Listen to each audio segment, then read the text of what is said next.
कितनी बात मैंने उठाई है। बड़ी तकलीफ है कि हिंदी मीडियम के रिजल्ट पर सब बात करते हैं, हम लोग इतने भी कैसे कमजोर हो सकता है। नहीं, मैं अपनी बात करूंगा, दो बड़ी कंपनियों में मैं लीडिंग पोजीशन पे रहा।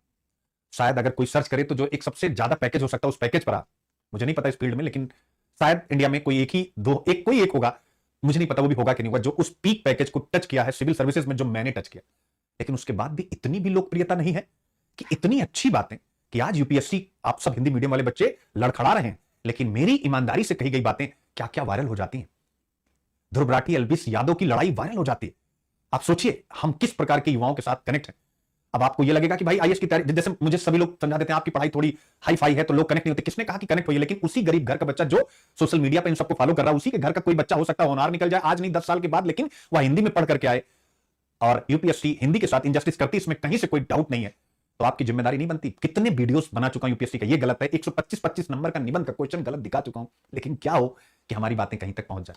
ना मीडिया लल्लन टाप सुनता है और ना ही और लोग सुनते हैं, और वो लोग किन और लोगों की बातें जबरदस्त रूप से सुनते हैं। आपके सामने उदाहरण है, इंग्लिश में लिखा हुआ ग्रोथ, बच्चा तुरंत समझ जाएगा growth is equal to GDP. Hindi में लिखा हुआ प्रगति, प्रगति को हम ग्रोथ कभी नहीं कह सकते।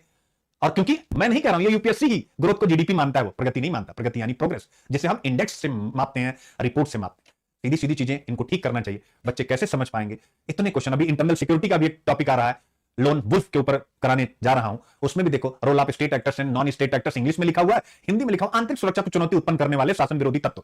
अब हिंदी बच्चा ढूंढे कि शासन विरोधी तत्व तो क्या होते हैं, इंग्लिश में लिख दिया role of state actors and non state actors, यानी राज्यकर्ता गैर राज्यकर्ता। राज्य यानी जैसे पाकिस्तान चाइना, गैर राज्यकर्ता जैसे जैसे मोहम्मद, इंग्लिश में डिफाइन। तो यहां कोई इंग्लिश हिंदी की बात नहीं है, लेकिन हम सब, जैसे मैं इंटरव्यू से फेल हूं, मेरी इतनी सी कमी हुई होगी, इंटरव्यू में मुझे फेल कर दिया गया। तो यूपीएससी की भी तो एक कमी है, उनको कौन फेल करेगा? सिंपल सी बात है। अब वो संवैधानिक संस्थाएं भाई, सुप्रीम है, कुछ भी कर सकती हैं। सच बता रहा हूं कि अच्छी चीजें क्यों नहीं जा रही हैं बाहर। बार बार हम हिंदी हिंदी हिंदी करते रहते हैं, लेकिन एक बंदा बैठा हुआ, कम से कम सिलेबस में ही इतनी कमियां, पीवाईक्यू और इन सब की तो कमियां छोड़ी दो, सिलेबस में ही इतनी ज्यादा कमियां हैं, और उस पर कोई काम करने को, कोई बात आगे ले जाने को तैयार नहीं है। और क्या ही किया जाए। ठीक है, सिलेबस पर गौर करिए। इंग्लिश में लिखा हुआ role of external state and non state actors in creating challenges to internal security, आंतरिक सुरक्षा के लिए चुनौती उत्पन्न करने वाले शासन विरोधी। अब देख लीजिए, यहां पर एक्सटर्नल स्टेट आप देखिए, यानी गैर राज्यकर्ता, सॉरी राज्यकर्ता यानी कोई वाह्य, यानी जैसे वाह्य राज्य। एक्सटर्नल स्टेट मतलब हो गया वाह्य राज्य, जैसे चाइना पाकिस्तान।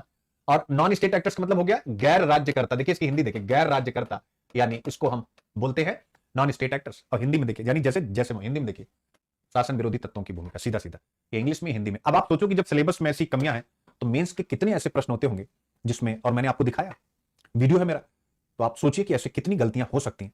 मैं कितनी नहीं, इसका मतलब सभी नहीं, 2-3 भी हो गई और 10-20 नंबर भी आपका कम हो गया, तो आप सोचिए कि आप फाइट में कहां चले जाएंगे। बड़ी चिंता की बात है, इसको आप पढ़िए।